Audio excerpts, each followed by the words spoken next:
Okay, so rehabilitation, which I'm sure you guys are all familiar at this point. Rehabilitation is for those borrowers who have defaulted or gone delinquent on their student loan accounts.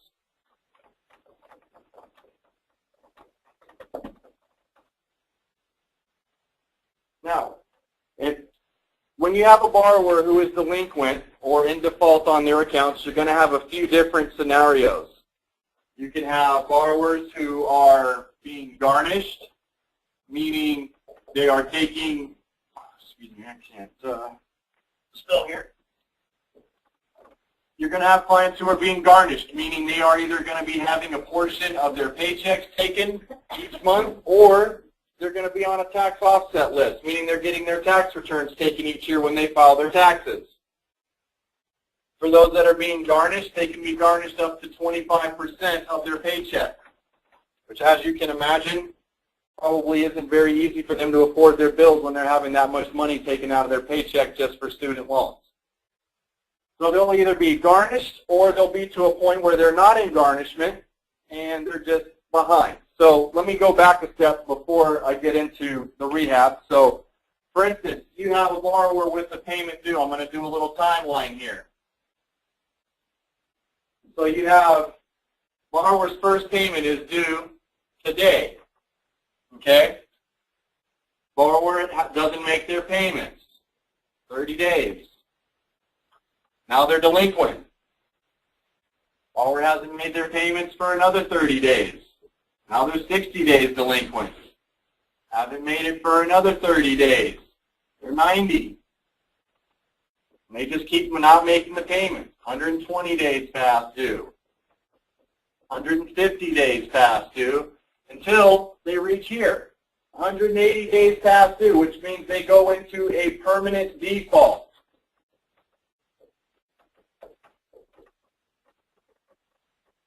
Now, up through this point here, until they hit here, the borrower is still eligible to consolidate their loans even though they are past due. So in this period here, from when they first go 30 days past due to when they hit 180 days past due, they are just considered delinquent on the loans. And then once they hit 180 days, they are considered in a permanent default, which means that they are no longer eligible to consolidate their student loans. So what do?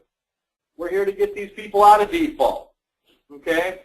So what does rehabilitation do? Or actually, let me back up a step again. So when a borrower is in default, obviously it is affecting their credit negatively because they're being reported that they're past due on their loans. They no longer have deferment or forbearance benefits. And they can no longer take out additional student loans if they want to continue going to school. They're not eligible because obviously the government is not going to loan them more money if they're not already paying back the loans that they've already taken out. So the negative things about this are obviously the credit impact.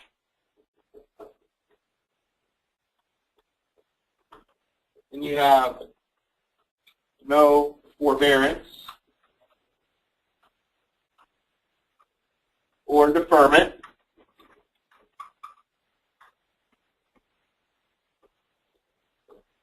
No additional financial aid. Excuse me. No additional financial aid. And no consolidation.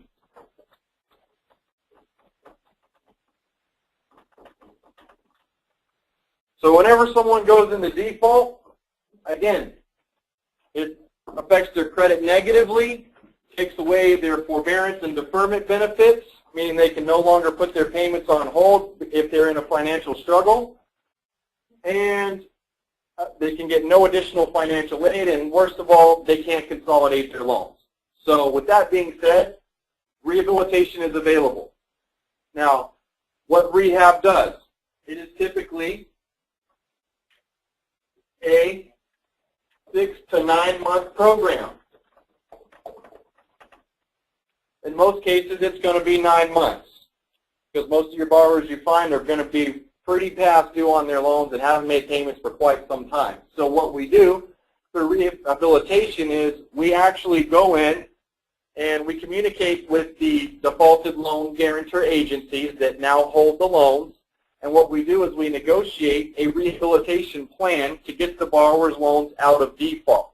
And the way that's done is we collect what's called a statement of financial status, so we can get an idea of what the borrower's income is, as well as all of their expenses and their family size. And with that information, we negotiate a plan for them to make 6 to 9 consecutive monthly payments based off of those factors. And the goal is obviously to get those payments to a minimum for the client on our end, because ultimately we want it to cost them as little out of pocket to get their loans out of default. Now, the great thing about rehab, again, is 6 to 9 consecutive monthly payments. And now I'm going to go back to the garnishment. So if you have a client who is currently in a garnishment, can the garnishment be lifted? Yes. Will it be lifted in all cases? No. It all depends on what can be negotiated, okay? And what I mean by that is every guarantor agency is different, and every situation is different when it comes to a rehab, depending on who the loans are with, how long they've been in default, and what the borrower's financial situation is. So in most cases, yes, we always get the garnishment lifted for those clients that are being garnished. And if we can't get it lifted, we can at least get the amount that they're being garnished reduced, okay? And then have those payments count towards a rehabilitation. So essentially, for someone who is in garnishment, the goal is going to be to get the garnishment lifted or get the garnishment amount reduced. So that way, they can start making voluntary rehabilitation payments under the 6 to 9 month plan that we'll negotiate for them. Now, the great thing about this is once we have negotiated a rehabilitation plan, at that point, the borrower will start making payments under that plan and complete it for 6 to 9 months. Once they complete the payments, what happens?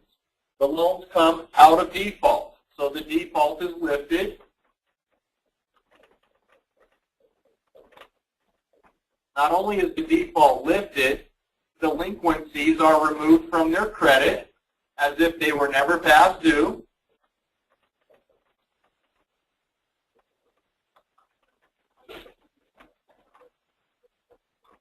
We also work to either reduce or remove the collection costs and fees that are added from the borrower being past due.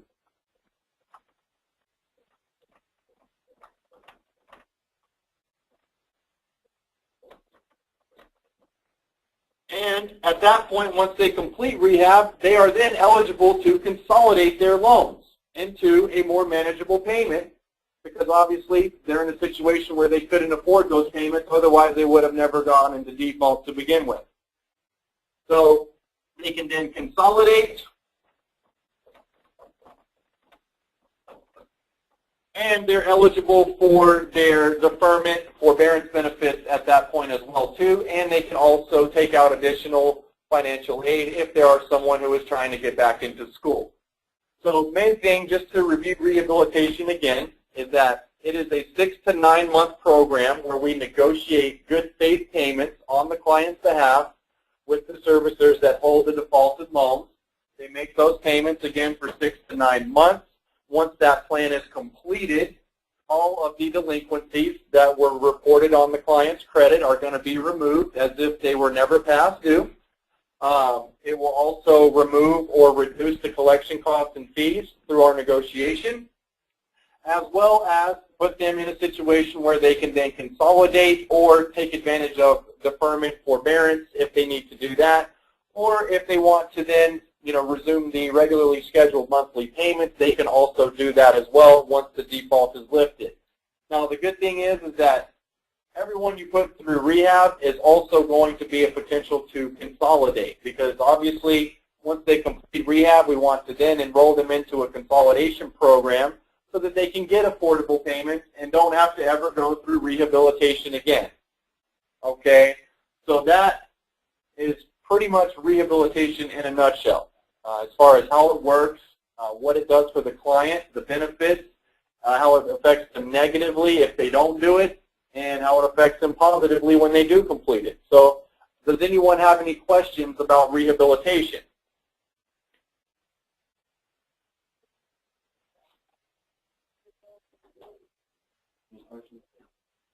$6.99, right? Yes, as far as the fee for rehabilitation, if we are doing only a rehab, okay, yes, the fee is $6.99, payable in 1, 2, or 3 payments.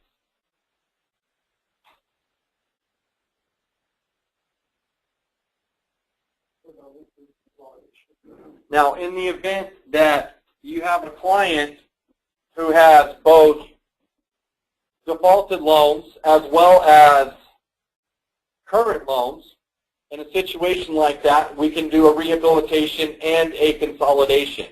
So, for instance, for the client's loans that are in default, we would enroll those into a rehabilitation plan. And then for the client's loans that are current, we can enroll them into a consolidation program and consolidate those while the other loans are going through rehabilitation. And for instance, on a situation like that, we would charge clients $5.99 for the consolidation and $400 for the rehabilitation. So it would be a total of $9.99 charged to that client in the event that they have both defaulted and current loans that we're going to be assisting them with. Any questions about that?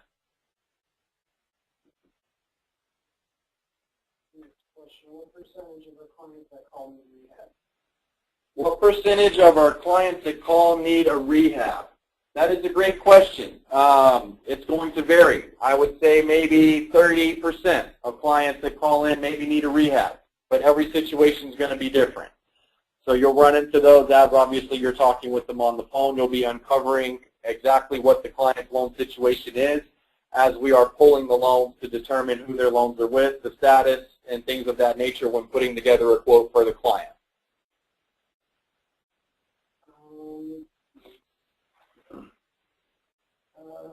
Any other questions? If a client starts rehab in the next month, here, ask this question. Hey, Dick, this is Chris here. You have a question you wanted to ask?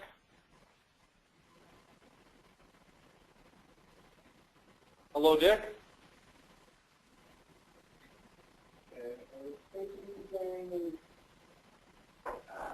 First part is if the client starts rehab in the next month, is they able to pass off the rehab and be able to start consolidation at that? Have to wait 6 months. Okay, so I believe your question, Dick, is that how soon can a client consolidate once they start a rehab plan, if I'm not mistaken, and that is all going to be on a case-by-case situation, depending on what the client specific situation is, as far as how long have they been delinquent, how much do they owe on their loans, all of that plays a factor. But in most cases, you can expect for people going through rehab to make a minimum of 6 payments, usually maximum of 9. In most cases, it is a 9-month program. There will be some cases where the client can set up a rehab and make just a few good faith payments, and then the lenders will then allow them to consolidate. But again, that's all kind of on a case-by-case scenario, and it's only determined as we are, negotiating with the lenders as far as setting up the rehab. Does that answer your question? Can they pay off rehab early and start consolidation? Can clients pay off rehab early? The answer to that question is always no. Now, what the client can do is pay whatever the past due amount is that's owed and to get back current, and then consolidate. But if the client can do that, they probably wouldn't be in a situation where they needed to get the loans out of default to begin with, which is why they're coming to us for help and why this rehabilitation plan is a perfect fit for them. Because clearly they can't afford the payments. Rehab will give them low, affordable payments to get the loans out of default and then make them eligible to consolidate. But in answer to your question, as far as good faith payments that are negotiated through a rehab, no, they cannot be paid off early or paid in a lump sum. It has to be either 6 to 9 consecutive monthly payments made. once default is lifted and the client is eligible for consolidation, can they also be eligible for partial forgiveness? Okay, so once the borrower comes out of default, okay, and is then eligible for consolidation, and let's say the client consolidates, once the borrower is out of default, they regain all of the benefits back that come with their federal student loans. When they're in default, it's when they lose those benefits. So therefore, once the loans go back current, if they are indeed in a loan forgiveness program, such as an IBR, ICR, or pay-as-you-earn plan, yes, they can potentially be eligible for forgiveness after the term of that loan is paid, assuming that they've made all of their payments on time that were set throughout the loan term moving forward. Okay, so in answer to that question, yes, the borrower, once they come out of default, they can then still be eligible for the forgiveness programs and taking advantage of that. Now, that's going to bring me, once we get done with rehab, I'm going to go a little bit more into forgiveness and explain to you guys how that works a little bit more in depth as well, too. But are there any more questions about rehab as far as what can happen and what can't happen through a rehab process? Could we just go over maybe like the way the difference in pricing works? $6.99 for rehab. Yes. Just kind of write it down. They got their idea. Okay. So, well, real quick before I go over the fees that we charge to clients for the different programs we offer, are there any other questions or anything that you'd like me to address or readdress regarding rehabilitation?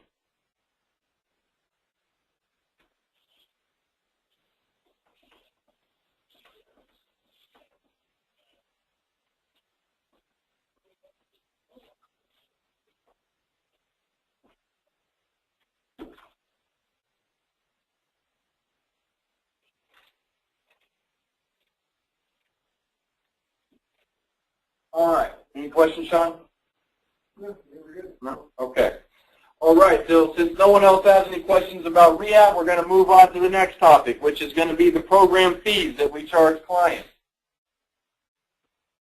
Pretty simple.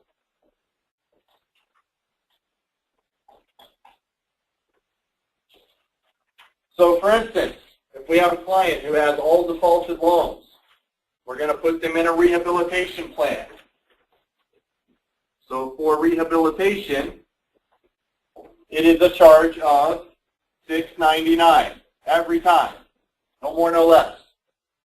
$6.99, and they can make it in either 1 or 3 payments.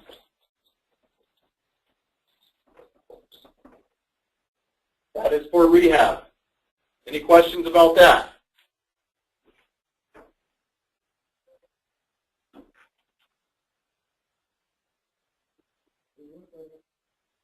Okay, no questions about that.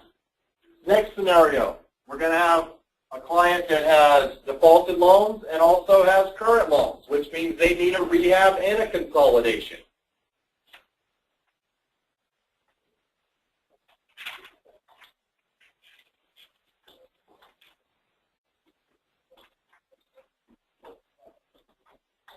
So for a rehab and a consolidation, our total fee is $9.99.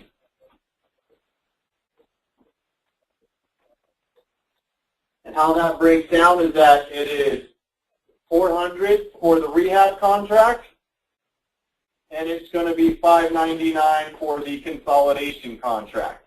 And obviously those can also be either made in 1 to 3 payments as well. Any questions about a rehab and a consolidation as far as what we charge the client? Pretty straightforward. Okay. So next, we have what's called just a consolidation. The borrower's loans are all current. They're not in default, not delinquent, and they just want to consolidate. So for a consolidation, same thing. As rehab, it is a fee of $6.99.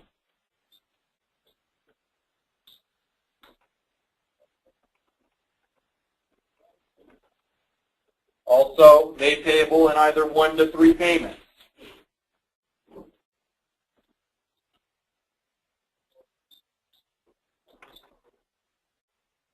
So those are the main 3 programs that you're going to run into. In some cases, you're going to run into clients that have already done a direct consolidation loan.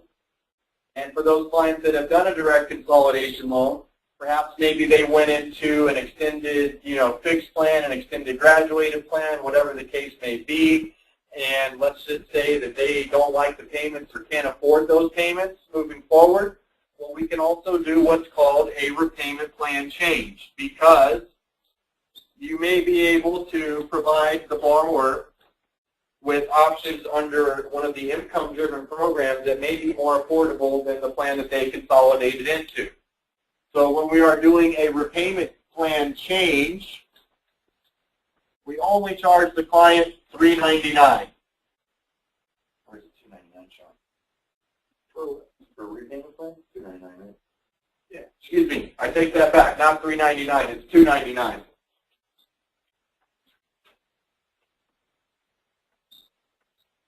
And on a $299 repayment plan change, I would recommend trying to keep that to a 2-payment maximum. If you can, obviously, if they can make it all in one payment, that's even more ideal.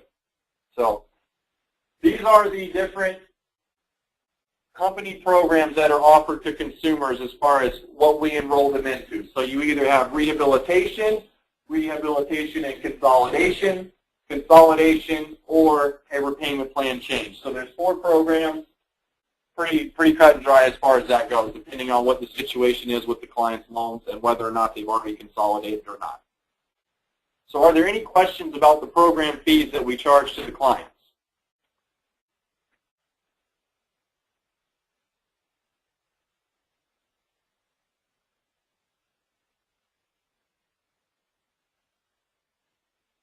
No questions? All right. Well, don't worry. We're going to quiz you guys tomorrow, so I hope you don't have questions. All right. So let's move on. Let's talk about public service loan forgiveness.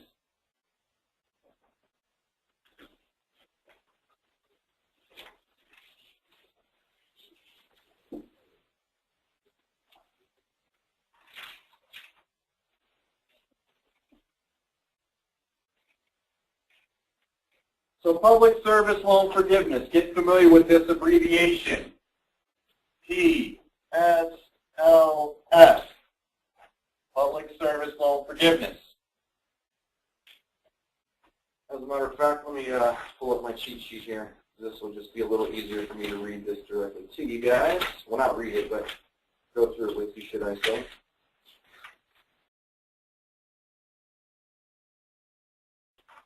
So, public service loan forgiveness is basically a program that was introduced through the College Cost Reduction Act of 2007, where Congress introduced this program to encourage individuals to enter into and continue to work full-time in public service jobs.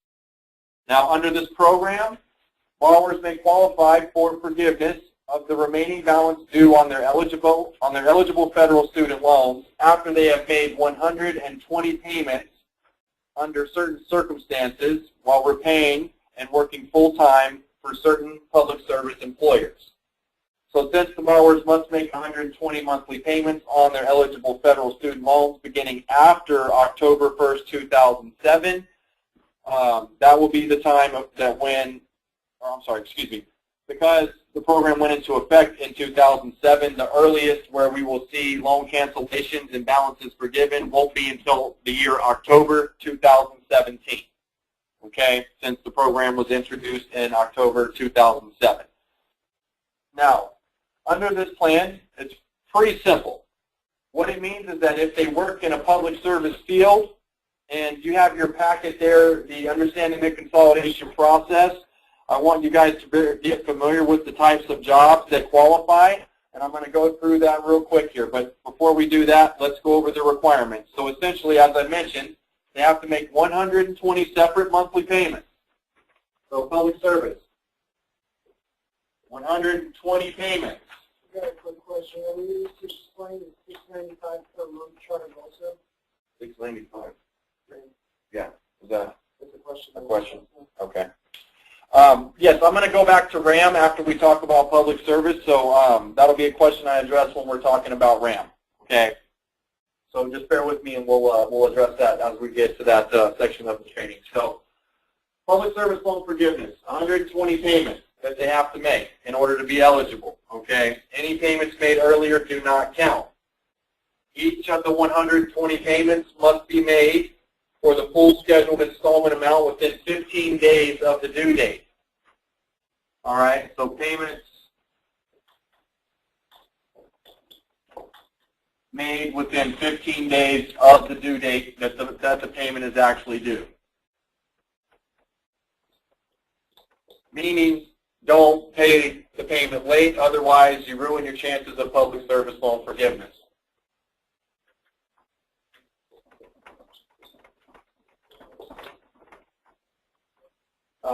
Let's see. Now, these 120 payments, they must be made under one of the following programs: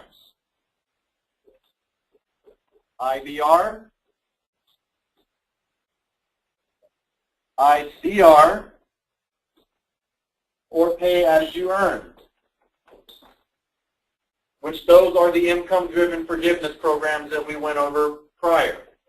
Now, when I was explaining to you that a borrower can have two different types of forgiveness depending on their situation. So, for instance, if you have a borrower who is paying under an income-based repayment plan and works for a nonprofit organization in public service and works full-time, well, the borrower can qualify after 10 years of paying under the IBR plan to have the remaining balances of their loans forgiven under public service loan forgiveness. Now, let's say, for instance, that while the borrower is making those first 10 years of payments under the IBR plan, let's say they change jobs and are no longer working in public service. Well, then that would obviously make them ineligible for the 10-year forgiveness plan under public service loan forgiveness, but that borrower can still continue to make the payments under the income-based repayment plan for the term that is set and still have loan forgiveness after the term is paid, because whatever is left over after the term is paid is automatically forgiven anyway. So there's potentially two opportunities for forgiveness. If they don't meet public service loan forgiveness, they can get the forgiveness at the end of the term after the loan is paid. Any questions about that?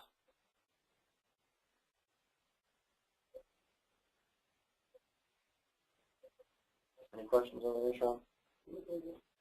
All right, so it doesn't sound like you guys really have any questions about that, but public service loan forgiveness is pretty simple, cut and dry.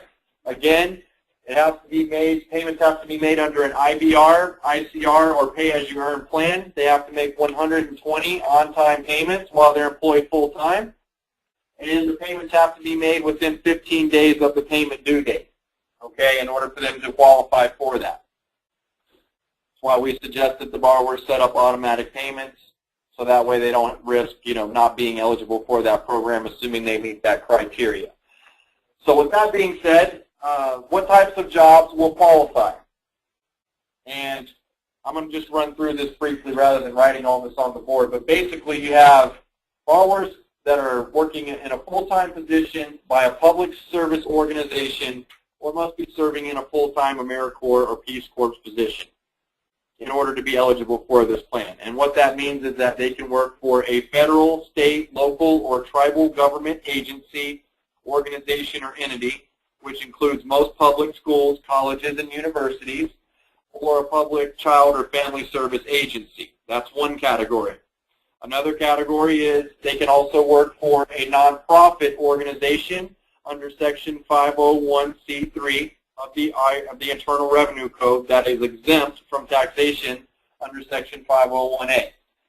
What does that all mean? It basically means that they need to work for a nonprofit organization, and you can easily find that out by looking up the client's employer online or by simply asking the borrower. A lot of times they will know if their employer is a nonprofit or if it's not.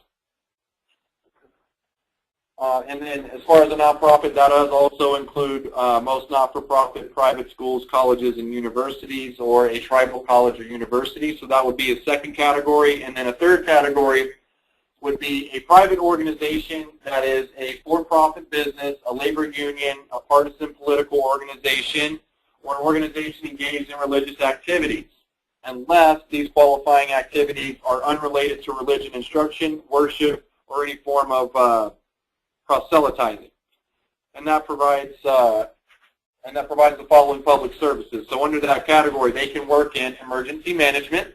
They can be a part of the military, work in public safety, law enforcement, public interest law services, early childhood education, public service for individuals with disabilities and the elderly, public health, which is going to be your nurses, nurse practitioners, doctors, anyone working in a clinical setting in a full-time in a full-time position engaged in healthcare practitioner occupations. They can also work in public education or work for public library services such as a school library or other school-based services.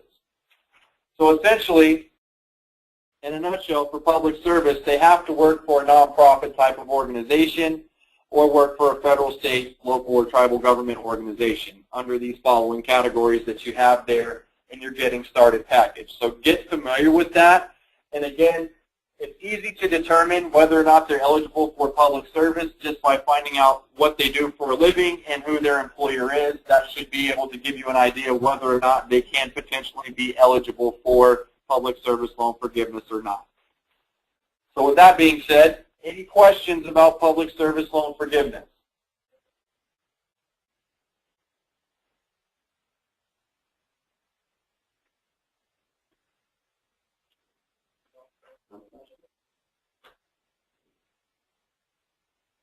Okay, so I'm assuming that there are no questions regarding public service loan forgiveness.